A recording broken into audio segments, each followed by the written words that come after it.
5 जून को विश्व पर्यावरण दिवस के दिन ही 5 करोड़ से अधिक वृक्षारोपण का कार्यक्रम यूपी के अंदर संपन्न हुआ। और गत वर्ष हम लोगों ने 35 करोड़ से अधिक वृक्षारोपण किया था।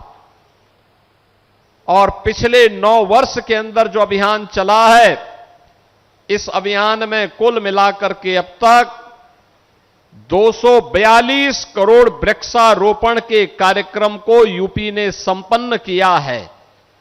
बहनों और भाइयों, यूपी के अंदर इंफ्रास्ट्रक्चर में भारी वृद्धि हुई है। नए नए एक्सप्रेसवे, हाईवे, सड़कों का एक लंबा जाल बिछा है, नए नए उद्योग आए हैं।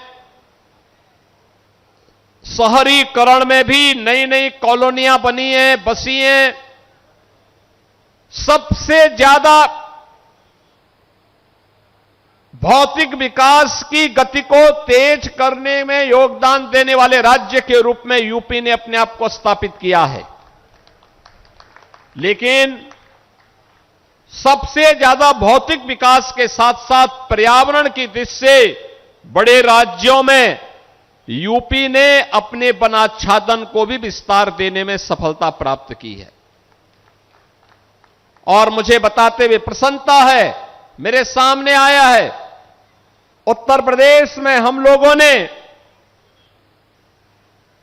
1 वर्ष में जो वृक्षारोपण के कार्यक्रम को आगे बढ़ाया, अगर गत वर्ष का हम देखेंगे तो गत वर्ष 4,30,873 टन कार्बन डाइऑक्साइड का अवशोषण उन वृक्षों के माध्यम से अनुमानित किया गया है।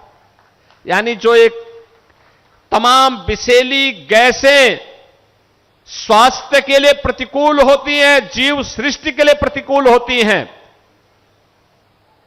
इस धरती माता में जब एक पेड़ उगता है तो वह सैकड़ों टन कार्बन डाइऑक्साइड का अवशोषण करता है।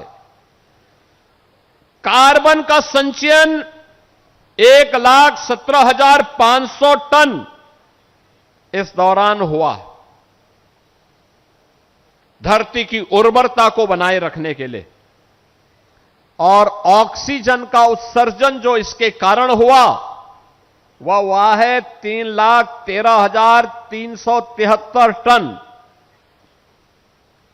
यानी अगर आप कहेंगे तो यह 2,19,361 लाख लीटर यह ऑक्सीजन का उत्सर्जन भी इन पेड़ों के माध्यम से अनुमानित किया गया।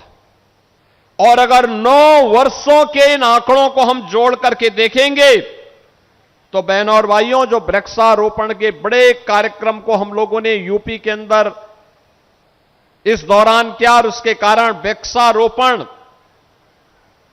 का आच्छादन, वनाच्छादन यूपी का बढ़ा, परिणाम हुआ 6,37,74,130 टन कार्बन डाइऑक्साइड का अवशोषण हुआ। 1,73,90,000 कार्बन का संचयन भी हुआ और 4,63,90,130 टन ऑक्सीजन का उत्सर्जन भी हुआ। यानी आज हम सबके सामने ये आंकड़े इसलिए महत्वपूर्ण हो जाते हैं, आपने मौसम के चक्र को देखा होगा। मैं कल से देख रहा हूं लगातार बारिश पड़ रही है। इंद्र भगवान की कृपा हो गई कि हमारे कार्यक्रम के लिए हमें इस समय थोड़ा राहत मिली हुई है, नहीं तो रात भर बारिश थी, कल रात्रि भर बारिश थी और किसानों के लिए बहुत अच्छी बारिश है। लेकिन बहनों और भाइयों, ये बारिश 15 जून से प्रारंभ हो जानी चाहिए थी। लगभग 1 महीना हम लेट चल रहे हैं। अगर 1 महीना लेट खेती बाड़ी के लिए हो जाता है, अगर बीज जो 15 जून तक लगने चाहिए थे, अगर आप 15 जुलाई तक लगा रहे हैं याद रखना 25 से 30% प्रोडक्शन में उसका अंतर पड़ता कम हो जाता है, यानी किसान को इतना नुकसान होता है। ये जो मौसम चक्र बदला है, पर्यावरण असंतुलन पैदा हो रहा है, गर्मी पड़ती है तो चरम पे पड़ती है और सर्दी पड़ेगी तो चरम पर पड़ेगी। लोगों को लगता है कि जैसे अब बहुत खराब स्थिति कभी कभी देखने को मिलती है। दुनिया के अंदर ग्लोबल वार्मिंग की जो चेतावनियां दी जा रही हैं, आने वाले समय में समुद्र के किनारे बहुत सारे शहर डूबने की स्थिति में हो जाएंगे, जल का भीषण संकट हो जाएगा।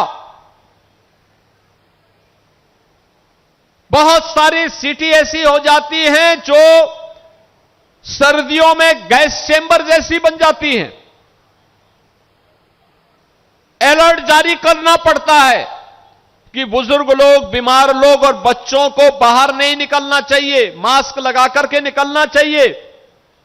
यह भयावह स्थिति क्यों पैदा हुई? क्योंकि प्रकृति के साथ खिलवाड़ किया गया, अंधाधुंध पेड़ काटे गए, जल का दोहन तो किया गया लेकिन जल संरक्षण के लिए कोई प्रयास नहीं हुआ। तालाबों पर अवैध कब्जे हो गए। अपने स्वार्थ के लिए लोगों ने प्रकृति के साथ जो खिलवाड़ किया है, आज उसकी कीमत विश्व मानवता चुकानी पड़ रही है। और उसी से मुक्त करने के लिए प्रधानमंत्री जी का यह आह्वान कई प्रकार से हमारे लिए महत्वपूर्ण हो जाता है। याद करिए 2017 में जब हम लोग आए थे, जब सरकार बनी थी, डबल इंजन की भाजपा की सरकार प्रदेश में बनी थी,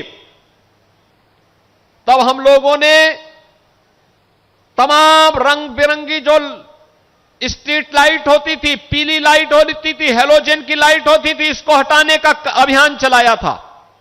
और हम लोगों ने कहा एलईडी स्ट्रीट लाइट लगाएंगे। प्रधानमंत्री मोदी जी के आह्वान पर प्रदेश में 16 लाख एलईडी स्ट्रीट लाइट लगाई।